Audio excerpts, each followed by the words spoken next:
അപ്പോൾ നമ്മൾ ന്യൂസിലാൻഡിൽ നമ്മളെ കാബേജിൻ്റെ വിളവെടുപ്പാണ്. അപ്പോൾ നമ്മൾ കാബേജ് നമ്മൾ കൃഷി ചെയ്ത് അത് നമ്മൾ ഇന്ന് പറിച്ചെടുക്കാൻ പോവാണ്. കുറച്ച് ടൈറ്റ് ഉണ്ട്, കിട്ടി. അപ്പോൾ അതാ ഇത് നോക്കി മക്കളെ, വളർത്തി ഉണ്ടാക്കിയ കാബേജ്. അപ്പോൾ അതിൻ്റെ ഒരു രുചി ഒന്ന് വേറല്ലേ, ഇത് നോക്കി. അപ്പോൾ ഇതിന് ഇങ്ങനെ ലീഫും കരുവാടൊക്കെ ഉണ്ട്. അപ്പോൾ നമ്മളിപ്പോൾ കാബേജ് കൂടാതെ ഇവിടെ തക്കാളി ഉണ്ട്, അതുപോലെ തന്നെ പിന്നെ ഉപ്പ് കിട്ടുന്നില്ലല്ലോ, തക്കാളി ഉണ്ട്, അതുപോലെ തന്നെ പല ചീര ഉണ്ട്, അതുപോലെ തന്നെ കോളിഫ്ലവർ കൂടാതെ ചീര. അപ്പോൾ അതൊക്കെ എങ്ങനെ കൃഷി ചെയ്തത്, അപ്പോൾ അതിൻ്റെ രീതികളും. ഞാൻ ഇപ്പോൾ ന്യൂസിലാൻഡ് ബ്ലെനിം എന്ന് പറഞ്ഞ സ്ഥലത്താണ്. അപ്പോൾ അവിടെ നമ്മളെ വീടിൻ്റെ പുറകിലുണ്ടാക്കിയ കൃഷിയാണ്. അപ്പോൾ അതെന്തൊക്കെയാണെന്നുള്ളത് ഞാൻ കാണിച്ചുതരാം. അപ്പോൾ ഇതാണ് നമ്മളെ സ്വന്തം കാബേജ്. അപ്പോൾ കാബേജ് എങ്ങനെ ഉണ്ടാക്കിയെന്നുള്ളത് ഈ വീഡിയോയിൽ ഞാൻ പറഞ്ഞിട്ടുണ്ട്. അതുപോലെ തന്നെ ന്യൂസിലാൻഡ് വരാൻ താല്പര്യമുള്ള ആളുകൾ നമ്മൾ വീഡിയോയിൽ കമൻറ്റ് ചെയ്യുക. അപ്പോൾ അതെങ്ങനെയാണെന്നുള്ള കാര്യങ്ങൾ ഞാൻ പറഞ്ഞുതരാം. കൂടാതെ നമ്മൾ ന്യൂസിലാൻഡ് മലബാർ എന്ന ഈ ഒരു യൂട്യൂബ് ചാനൽ നിങ്ങൾ മാക്സിമം ആളുകൾ ഷെയർ ചെയ്യുക കേട്ടോ. ഇവിടെ ഇപ്പോൾ സമ്മർ സീസണാണ്. അപ്പോൾ നമ്മൾ കുറച്ച് വിത്തുകളും അതുപോലെ തന്നെ കുറച്ച് തൈകളൊക്കെ വാങ്ങിയിട്ട് ഇതുപോലെ ഉണ്ടാക്കിയിട്ടുണ്ട്. സംഭവം നല്ല രസമുണ്ട്. കാരണം എന്താ വെച്ചാൽ നോക്കി ഒരു ക്യാബേജ് ഉണ്ടായി നോക്കി, അത്യാവശ്യം നല്ല വലുപ്പമുണ്ട്, നല്ലൊരു ക്യാബേജ് ഉണ്ടായിട്ടുണ്ട്. ഇതൊക്കെ നമ്മളിവിടെ ഇങ്ങനെ കൃഷി ചെയ്ത്. അതുപോലെ തന്നെ ഇവിടെ വേറെ പല ഇതുപോലത്തെ ഇതെന്താ പേര് എനിക്കറിയില്ല, സെലറികളാണ്. അതുപോലെ ഇവിടെ വേറെയും ഒരുപാട് സെലറികൾ ഉണ്ട്. പിന്നെ ഇതൊക്കെ ഇതും അതുപോലെ തന്നെ ഈ സെലറികളാണ്, ലെറ്റ്യൂസ്. അപ്പം അങ്ങനെ ഒരുപാട് സാധനങ്ങൾ നമ്മൾ ഉണ്ടാക്കിയിട്ടുണ്ട്. ഈ ഭാഗം അതിന് വേണ്ടിയിട്ട് മാത്രമുള്ളൊരു ഏരിയ. അപ്പോൾ ഇവിടെ ഒരുപാട് കൃഷികൾ നമുക്ക് ചെയ്യാൻ പറ്റും. ഇതിൻ്റെ പേര് സിൽവർ ബീറ്റ് എന്നാട്ടോ. അപ്പോൾ ന്യൂസിലാൻഡ് ഉണ്ടാകണമെന്ന് എനിക്കറിയില്ല. അതുപോലെ ഈ ഭാഗം നമുക്ക് ഇതുപോലെ മണ്ണും കാര്യങ്ങളൊക്കെ വെച്ചുണ്ടാക്കുന്നത്. ഇത് നോക്കി, ഇത് അത്യാവശ്യം നല്ല രീതിയിലുണ്ടായ ഒരു ക്യാബേജാണ്. പിന്നെ അതിന് മാത്രമേ ഡെസിഗ്നേറ്റഡ് ആയിട്ടൊരു ഏരിയ ഉണ്ട് നമുക്ക് കൃഷി ചെയ്യാൻ വേണ്ടിയിട്ട്. അപ്പോൾ അവിടെ നമുക്ക് വിത്തും കാര്യങ്ങളൊക്കെ ഇട്ടിട്ട് ഉണ്ടാക്കാം. ഇവിടെ നമ്മൾ ബീട്രൂട്ടുകൾ ഉണ്ടാക്കിയിട്ടുണ്ട്. അതുപോലെ തന്നെ ഈ ഭാഗത്ത് ഒരുപാട് ഉണ്ട് കേട്ടോ. ഇവിടെ ഒരുപാട് പൂക്കൾ, അതുപോലത്തെ തക്കാളി കാര്യങ്ങളൊക്കെ നമ്മൾ ചെയ്തത് ഈ ഭാഗത്താണ്. ഇതൊക്കെ നല്ല പൂക്കളാണ്, നല്ല മണമാണ്. വൈകുന്നേരമൊക്കെ ആകുമ്പോൾ നമുക്ക് നല്ല മണം ഇവിടെ കിട്ടും, അല്ലേ? നല്ല മണമല്ലേ? പിന്നെ അവിടെ പയറിൻ്റെ നമ്മൾ ഉണ്ടാക്കിയിട്ടുണ്ട്. ഇവിടെ ക്യാരറ്റുകൾ ഒരുപാട് നമ്മൾ നട്ടിട്ടുണ്ട്. അതൊക്കെ ഇനി വലുതായിട്ട് ഞാൻ കാണിച്ചു തരാം.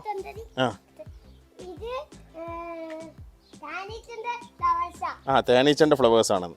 അപ്പം നിങ്ങൾ എവിടെ ജീവിക്കുകയാണെങ്കിൽ നമ്മൾ ഇതുപോലെ ചെറിയ പച്ചക്കറികളൊക്കെ ഉണ്ടാക്കുമ്പോൾ നമുക്ക് നല്ല രസമാണ് കേട്ടോ. ഇവിടെ തക്കാളി ഉണ്ട്. തക്കാളി ഇങ്ങനെ ആയി വരുന്നുണ്ട്, ഇത് കണ്ടില്ലേ? തക്കാളികൾ അങ്ങനെ വരുന്നുണ്ട്. ഇത് തക്കാളിയാണ്. ഇത് നമ്മൾ ചെറിയ ഇവിടെ പെയിൻറ്റിൻ്റെ ഇങ്ങനെ ബക്കറ്റ് കിട്ടും. അപ്പോൾ അതിലാക്കി കഴിഞ്ഞിട്ട് അതിൻ്റെ സംഭവങ്ങൾ ഈ കമ്പോസ്റ്റ് എന്ന് പറഞ്ഞ ഒരു മണ്ണുണ്ട്, അതിട്ടിട്ടാണ് ഇതുള്ളത്. ഇത് മുളകാണ്. മുളക് ഇങ്ങനെ മുട്ടിട്ട് വരുന്നുണ്ട്, കണ്ട് ചെറിയ മുളകുകൾ ഇങ്ങനെ ആയിട്ടുണ്ട്. ബക്കറ്റിലാണ്. അതെങ്ങനെ ഉണ്ടാക്കണമെന്ന് ഞാൻ കാണിച്ചു തരാം. ഇത് തന്നെ ബഞ്ച് ടൊമാറ്റോകൾ ഉണ്ടാണ്. ഒരു കൊലായിട്ടുണ്ടാവുന്ന ഒരു ടൈപ്പാണ്. ഇതൊക്കെ ഓരോ തക്കാളികളും ഓരോ വെറൈറ്റികളാട്ടോ. പിന്നെ ഇത് വേറൊരു സെലറി ഒരു സാധനമാണ്. ഇത് ലെറ്റ്യൂസാണ്. ഇത് ലെറ്റ്യൂസ് മാറിപ്പോയി. പിന്നെ ഇത് നമ്മളെ സ്പ്രിംഗ് ഓണിയന്. പിന്നെ ഇവിടെ ഒരുപാട് പൂക്കളുണ്ട്. അതിന് വിത്തിട്ടപ്പോൾ തന്നെ ഇങ്ങനെ വളർന്നു വന്നാട്ടോ. പിന്നെ ഇവിടെ നിന്ന് അതുപോലെ തന്നെ ഒരുപാട് പൂക്കളുള്ളതുണ്ട്. അപ്പോൾ പൂക്കളിടയിൽ നമ്മളിങ്ങനെ വെച്ചത് കേട്ടോ. പിന്നെ ഇത് നമ്മുടെ ക്യാരറ്റാണിത്. ക്യാരറ്റ് ഇങ്ങനെ വലുതതിൻ്റെ അടിയിലുണ്ടാവും, നമ്മൾ നോക്കിയില്ല. പിന്നെ ഇവിടെ ഒരുപാട് തക്കാളി ഉണ്ട്. തക്കാളിൻ്റെ ഇപ്പം നമ്മൾ ഇവിടെ തക്കാളിക്ക് ഭയങ്കര വിലയാണ് കേട്ടോ. അപ്പോൾ നമ്മൾ തക്കാളി ഒരുപാട് അങ്ങോട്ട് ഇതാണ്. ഇത് തക്കാളിയാണ്, നല്ല മണം കേട്ടോ. അത് ഇവിടെയും തക്കാളി ഉണ്ട്. ഇത് മല്ലിച്ചപ്പ് ഉണ്ടായി കഴിഞ്ഞാൽ മല്ലിമണികൾ ഉണ്ടായിട്ടുണ്ടോ? മല്ലിമണികൾ അത് വലിയൊരു മരമായിട്ട് പക്ഷേ വലിയ വലിപ്പമുണ്ടായി. പിന്നുള്ള വലിയ 2 തക്കാളി ഉണ്ടായി. നമ്മളിതുപോലെ തന്നെ ഒരു സസ്പെൻഷൻ ഒരു നൂലുകൊണ്ട് ഇങ്ങനെ കെട്ടി കൊടുത്തു, കാരണം ബലം കിട്ടാൻ വേണ്ടി. ഇതിലിപ്പോൾ തക്കാളികൾ ഇവിടെ തക്കാളി ഉണ്ടായിട്ടുണ്ട്. അതുപോലെ തന്നെ ഇവിടെ തക്കാളികൾ, ഇവിടെ ഒരു തക്കാളി, കൂടാതെ ഇവിടെ തക്കാളി ഇത് കണ്ടോ. ഇതൊക്കെ അപ്പോൾ നമ്മളെ കയ്യിൽ ഇത്ര വലുപ്പത്തിലായിട്ട് തക്കാളികളൊക്കെ ഇതവിടെ തക്കാളി ഉണ്ട്. ഇതിങ്ങനെ നമ്മൾ ചെറിയൊരു നൂലുകൊണ്ട് ഇങ്ങനെ കെട്ടി കൊടുത്താൽ ഒരിത് വെച്ചിട്ട്, ഇവിടെ അതുപോലെ തന്നെ ഇങ്ങനെ ഒരു സസ്പെൻഷൻ പോലെ ഇങ്ങനെ കെട്ടി കൊടുത്താൽ. അല്ലെങ്കിൽ എന്താ വെച്ചാൽ പിന്നെ ഇത് കാറ്റത്ത് ഓടിച്ചു. തക്കാളി ഏകദേശം എത്ര വലുപ്പമായിട്ടുണ്ട്. ഇവിടെ അതുപോലെ തന്നെ അടുത്തൊരു തക്കാളി ഉണ്ട്, കണ്ടില്ലേ? പിന്നെ ഇത് ഒരു ടൈപ്പ് ചീരയാണ്, അതും ഉണ്ടായിട്ടുണ്ട്. ഇതാണ് നമ്മൾ ബക്കറ്റ്. ഇതുപോലത്തെ ഒരു ബക്കറ്റിൽ നമ്മൾ ഉണ്ടാക്കുന്നത് കേട്ടോ.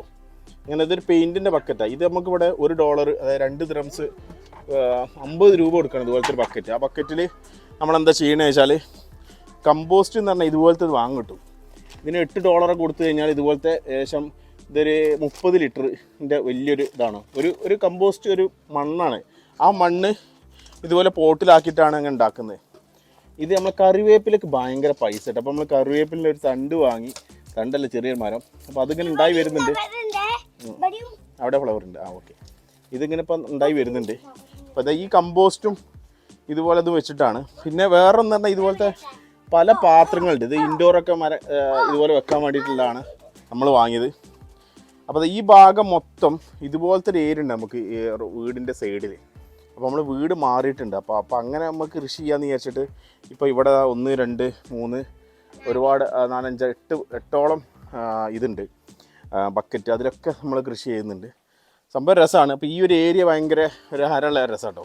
അപ്പോൾ ബാക്ക് ഭാഗമാണ്. ഇതെന്തോ ഒരു നാരങ്ങൻ്റെ ആണ്, എന്താണെന്നുള്ളത് നമുക്ക് അറിയില്ല. ഇതിൽ 2 3 നാരങ്ങ ഉണ്ടായിട്ടുണ്ട്. ഇത് നല്ല മണമുണ്ട് നാരങ്ങൻ്റെ. ഇതെന്ത് നാരങ്ങ നമ്മളറിയില്ല. കണ്ടില്ലേ, നാരങ്ങ ഇങ്ങനെ ആയി വരുന്നുണ്ട്. അപ്പോൾ അതിനും നമ്മളിങ്ങനെ നനക്കുന്നുണ്ട്. ഇത്ര ഏരിയ ബാക്കിൽ നമുക്ക് ഇങ്ങനെ ഉണ്ട്. അപ്പോൾ അവിടെയാണ് ഇത്ര ഒരു കൃഷിയുള്ളത്. അപ്പോൾ നമ്മൾ ഇതുപോലൊരു സ്ഥലത്ത് ഇങ്ങനെ ബാക്കിലൊക്കെ ഉണ്ടാകുമ്പോൾ ഇതുപോലത്തെ കൃഷിയൊക്കെ ചെയ്യുമ്പോൾ രസം കേട്ടോ. ഇപ്പോൾ നമുക്ക് വൈകുന്നേരങ്ങളൊക്കെ ഇങ്ങനെ നനക്കുക. അതുപോലെ തന്നെ ഇവിടെ മല്ലിച്ചപ്പും അതുപോലെ തന്നെ പുതിനൻ്റെ ഇതൊക്കെ ഉണ്ട്. അപ്പോൾ ഈ ഭാഗത്തെത്തുമ്പോൾ തക്കാളിൻ്റെ ഒക്കെ എത്തുമ്പോൾ നല്ല നാട്ടിലെത്തിയ പോലെ നല്ല മണമുണ്ട്. അപ്പോൾ ഈ പുതിനൻ്റെ മല്ലിച്ചപ്പിൻ്റെ അതുപോലെ തക്കാളീൻ്റെ ഒക്കെ 2 3 6 8 മരങ്ങളുണ്ട്. അപ്പം അതിനൊക്കെ ഒരു സ്മെല്ലൊക്കെ കിട്ടുമ്പോൾ ഭയങ്കര രസമാണല്ലേ. എത്ര ഏരിയ ഉണ്ട്, നല്ല രസമാണ്. പിന്നെ നമ്മളെ ബാക്ക് ഗാരേജിൻ്റെ ഒരു ഡോറാണിത്. ഇത് അപ്പുറത്തുള്ള വീടാണ്. അതുപോലെ ഇങ്ങനെ ഒരു മുളൻ്റെ ഒരു ഷീറ്റൊക്കെ ആയിട്ട് കണ്ടില്ലേ, അങ്ങനെ ഒരു ഏരിയ. പിന്നെ ഇത് നമുക്ക് കട്ട് ചെയ്യും. ഈ വീഡിയോ ലാസ്റ്റിൽ നമ്മൾ കട്ട് ചെയ്യും കേട്ടോ. ഇതെന്ത് സാധനം, സ്റ്റീക്കിലൊക്കെ ഇടുന്ന എന്തിൻ്റെ പേര്, പെർസറിയോ അങ്ങനെ എന്തോ സാധനം, സ്റ്റീക്കിലൊക്കെ ഇടുന്ന ഒരു ഇതാണിത്. ഞാൻ പേര് ഞാൻ മറന്നുപോയി. അതുപോലെ നമുക്ക് മല്ലിച്ചപ്പ് പാൾസ്ലി അതിൻ്റെ ഒരു നല്ല മണമാണിത്. ഈ ബീഫ് സ്റ്റീക്കൊക്കെ ഉണ്ടാകുമ്പോൾ അതിൻ്റെ മുകളിൽ നമുക്ക് ഇടാൻ പറ്റും. പിന്നെ ഞാൻ വേറെ കാണിച്ചു തരുന്നത് ഇവിടുത്തെ അഴലിൻ്റെ ഒരു സിസ്റ്റമാണ്. നമ്മൾ തുണിയൊക്കെ ഉണക്കാൻ വേണ്ടി ഇരുന്ന് കണ്ടോ നിങ്ങൾ. ഇതുപോലത്തെ ഒരു കമ്പൗണ്ടാവും, അതിലിങ്ങനെ നമ്മളിങ്ങനെ തൂക്കിയിട്ട് കേട്ടോ. അപ്പോൾ ഇതിപ്പോൾ എന്താ വലിയ സംഭവം എന്ന് വെച്ചാൽ പ്രത്യേകിച്ച് സംഭവമൊന്നുമില്ല. ഇവിടെ ഇങ്ങനെ ടൈറ്റ് ചെയ്യുക, ഇത് കാണുമ്പോൾ മനസ്സിലാവും എന്താണെന്നുള്ളത്. ഇത് നമുക്കിങ്ങനെ ടൈറ്റ് ചെയ്തിട്ട് നമുക്കിങ്ങനെ ചെയ്യാൻ പറ്റും. ഇതിങ്ങനെ ലൂസാക്കി കൊടുക്കുക. അപ്പം വെയിറ്റ് ഉള്ളതാണ് ഇവിടെ ടൈറ്റ് ചെയ്യുക.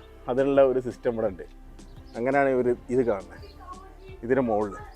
പിന്നെ ഇവിടെ ഇങ്ങനെ കണ്ടോ, ഇതെല്ലാം രസമുണ്ട്. ഇതെന്താ അറിയോ, ഇത് നമ്മളെ മഴമാപിനി എന്താ പറയുക, റെയിന് കാൽക്കുലേറ്റ് ചെയ്യണേ, എത്ര സെൻറ്റിമീറ്ററിൽ മഴ പെയ്തു എന്നുള്ള അറിയാൻ വേണ്ടിയിട്ടുള്ള ഒരിതാണ്. എനിക്കിത് ആദ്യം മനസ്സിലായി, ഞാൻ ഗൂഗിൾ ചെയ്തപ്പോൾ എനിക്ക് മനസ്സിലായത്. അപ്പോൾ അങ്ങനെയാണ്. അപ്പോൾ ഈ ഭാഗത്ത് നമുക്ക് കുറച്ച് മല്ലിച്ചപ്പിൻ്റെ ഇതുണ്ട് കേട്ടോ. മല്ലിച്ചപ്പ് ഞാൻ കാണിച്ചതാണ്, കണ്ടോ. മല്ലിച്ചപ്പല്ല, മാറിപ്പോയി, പുതിന. ഇതിനൊക്കെ ശരിക്ക് നല്ല വില കൊടുക്കണം. ഇതൊക്കെ നന്നായിട്ട് ഉണ്ടാവുന്നുണ്ട്. ഈ മല്ലിച്ചപ്പിൻ്റെ ഈ പുതിനൻ്റെ ഇതുപോലത്തെ ഈ ഒരു തണ്ടിന് ഇവിടെ നമ്മളെ ഏകദേശം ഒരു 500 രൂപയെങ്കിലും കൊടുക്കേണ്ട. 500 400 രൂപ ഒക്കെ ആയിരിക്കും ഈ ഒരു തണ്ടിന്. അപ്പോൾ നമ്മളത് വാങ്ങിയിട്ട് ഇവിടെ കൃഷി ചെയ്യുന്നുണ്ട്.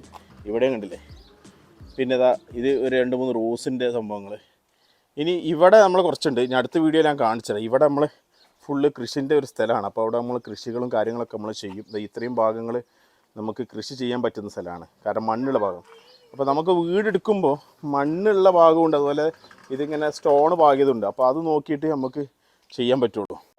അങ്ങനെയാണ് ഇപ്പോൾ ഇന്നത്തെ വീഡിയോയിൽ ഞാൻ കാണിച്ചു തന്നത്. അപ്പം ഇതുപോലത്തെ ന്യൂസിലാൻഡിലെ പുതിയ വിശേഷങ്ങൾ, ന്യൂസിലാൻഡിലെ ഓരോ കൃഷി രീതികൾ, അതുപോലെ തന്നെ ഓരോ വിശേഷങ്ങളൊക്കെ അറിയാൻ വേണ്ടി നമ്മളെ ഈ ചാനൽ ന്യൂസിലാൻഡ് മലബാരി എന്ന ചാനൽ സബ്സ്ക്രൈബ് ചെയ്യുക. അതുപോലെ തന്നെ കൂടുതൽ വീഡിയോ ഒക്കെ ആയി വെയിറ്റ് ചെയ്യുക.